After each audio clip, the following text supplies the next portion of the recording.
Okay, so we're now going to export our project, and this is one of the ways you could do it. You could go to File, Quick Export, and that will do an export of your project. H.264 is the way to go. There's also, like a higher quality ProRes, YouTube, Vimeo automation if you want to use that. H.264 is fine.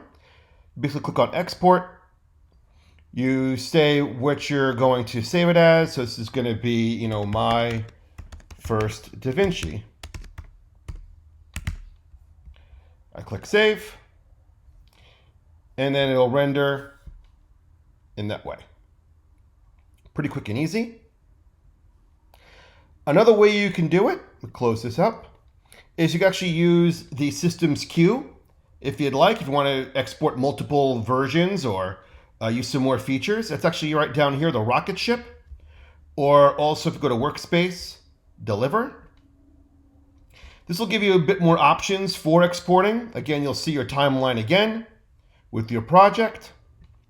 You're going to choose H.264, or you could choose YouTube or Vimeo, or even XML for Avid and Premiere later on, should you need that later. But H.264 is fine.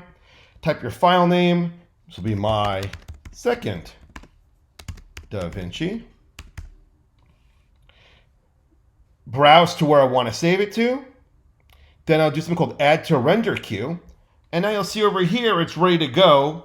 So if I want to do multiple jobs, I could do that. Then I click on Start Render. And it'll basically do the same exact thing. Gives you how long one job's going to take.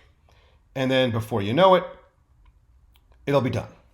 So if I go ahead and hide this here, and then I go and see, my first DaVinci, which I just did. I play it back. Family oriented. Look around. Everybody's happy. All the kids are smiling. It's located on our harbor. You couldn't ask for a better place to come and spend your Saturday and Sunday. Well, that's it. So now you've exported the video and it's ready to be put online, or you could use some of the automation that DaVinci has to upload it automatically to Vimeo or YouTube.